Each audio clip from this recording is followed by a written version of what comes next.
जय जगन्नाथ मु ज्योतिर्विद डॉक्टर भवानी शंकर महापात्र आपण मानू भाग्य दर्पण कार्य स्वागत जनाऊँ। अनेक समय आम देखू जे परिवार भाई सहित भाई संपर्क भल न थाए। परिवार धरतु दी भाई अच्छा दी भाई मध्य भल पड़ूना बा तीन भाई कि चारि भाई ता भीतर जड़े भाई सहित भल पड़ुची आउ दुई तीन भाई सहित भल पड़ूना। प्राय समय देखू भातृहेतुक बद अनेक परिवार वर्तमान देखा दूची लगी रही थाए। भाई सहित भाईर कलह लगी रहे। जन्म जातक आउ किछि परिवार देखू जे ग्रह स्थिति अनुसार भाई सहित भाईर सुसंपर्क मध्य थाए। भाई भाई भाई मध्य जीवन दे थाए। भाई पाई भाई मध्य त्याग करि थाए। जे भली भाबरे आपणकर रामचंद्र को लक्ष्मण को त्याग भरत को त्याग से भाई आम किछि परिवार देखू बड़ भाई पाई सान भाईर त्याग थाए।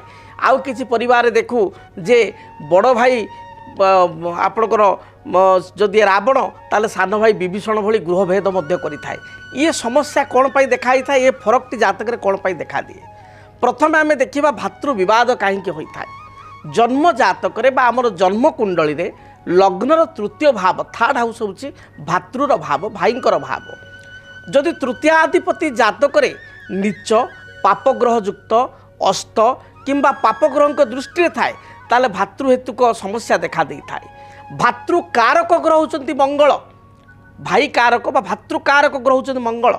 मंगल जदि जातक बुध सहित युक्त होता है, मंगल जदि जातक राहु सहित युक्त हुए एवं ताको शनि देखी थाए, मंगल जदि जातक पापकर्तरी जगह पीड़ित होता है, मंगल जदि जातक अष्टम स्थान रे द्वादश स्थान रे किंबा षष्ठ स्थान रे थाई शनि राहु द्वारा बा केतु द्वारा जुति अर्थात युक्त होगा बा दुष्टे थाए।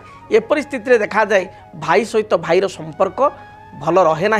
भातृहेतुक विवाद देखा दे थाए। ठीक तार विपरीत जदि जातक मंगल उच्च थाई गुरु दृष्टि रे, मंगल जदि जातक तृतीयाधिपति सहित युक्त हो बृहस्पति दृष्टि एवं तृतीयाधिपति होचंती जातक मित्रकारक मंगलकर मित्र ग्रह एवं लग्न पाई जगकारक ग्रह। ए परिस्थिति रे भाई सहित उत्तम संपर्क रही थाए। भाई पाई भाई मध्य जीवन दे थाए।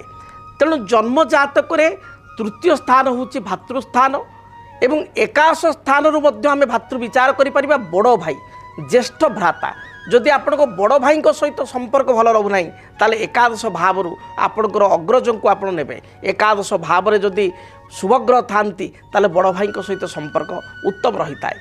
से भली तीन बा चारि भाई ताले आपणकर एकादश होचंती बड़ भाई, तो आपणकर तृतीय स्थान होची अनुज बा सान भाई, तृतीय तृतीय अर्थात आउ गोटे सान भाई जदि अच्छी ताले तीन तीन को मध्य आप कैलकुलेसन करें। जदि घरे भातृहेतु विवाद देखा दे थाए, गोटे कथार अच्छी जे क्षीर जदि खाई बसिबो घरे थिबो गाई आउ कोली जदि करी बसिबो संगे थिबो भाई।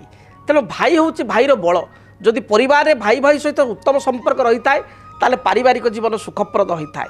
जो परिवार रे भाई सहित भाईर संपर्क मजबूत थाए से परिवार को लोक आखि देखी टेकी अनै पारती ना बा परिवार सहित कलह करने को दूरे दूरे रुहति कलह ठारू बा परिवार सहित लगे मन करती ना ईर्षा परायण करने को ईर्षान्वित होती ना। तार कारण जे गोटे भाई आ गोटे भाई को सपोर्ट करने को साहाय्य करने पड़े आसो। आ जो घरे भाई भाई भितर पड़े ना से लोक से किसी कथा कही बा सेठी दी भाई भितर फाट सृष्टि करने को चेष्टा करती, परिवार को भांगिया को चेष्टा करती। जदि आपणकर भाई सहित संपर्क भल रहू न थाए ताहले आपण शुक्ल पक्ष मंगलवार दिन मन रखंतु प्रतिकार कौन करेंगे। शुक्ल पक्ष मंगलवार दिन आपण गोटे अनंत मूल वृक्ष कुंडरे लगाई बा आमे गामलार लगाई चंदन सिंदूर धूप दीप एवं लाल रंगर मंदार फूल दे मंगलवार ठार प्रत्येक मंगलवार आप पूजा करेंगे।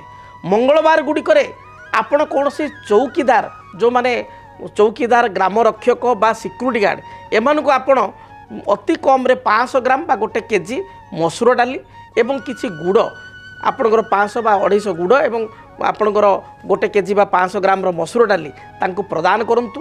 ଦେଖିବେ ଭାଇଙ୍କ ସହିତ ଯେଉଁ ମତ ପାର୍ଥକ୍ୟ ରହୁଛି, ମତାନ୍ତର ରହୁଛି, ଏଇଭଳି କ୍ରମାଗତ ଭାବରେ ଆପଣ 21ଟି 22ଟି ମଙ୍ଗଳବାର କରିବା ଦ୍ୱାରା ଦେଖିବେ ପ୍ରଦାନ କରିବା ଦ୍ୱାରା ମସୁର ଡାଲି ଏବଂ ଗୁଡ଼ ଭାଇଙ୍କ ସହିତ ସୁସମ୍ପର୍କ ସ୍ଥାପନ ହୋଇପାରିବ।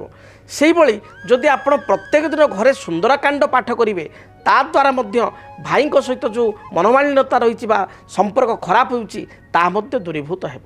ଯଦି ଆପଣଙ୍କ ଜୀବନରେ ବ୍ୟକ୍ତିଗତ ପାରିବାରିକ ସମସ୍ୟା, କର୍ମକ୍ଷେତ୍ର ନିଯୁକ୍ତି, ବୈବାହିକ ସମସ୍ୟା, ବାସ୍ତୁଦୋଷ ଏବଂ ମାଲି ମକଦ୍ଦମା ଆଦି ସମସ୍ୟା ଥାଏ, ତାହେଲେ ସମସ୍ୟାର ସମାଧାନ ଓ ପରାମର୍ଶ ପାଇଁ ଆମକୁ ଯୋଗାଯୋଗ କରନ୍ତୁ।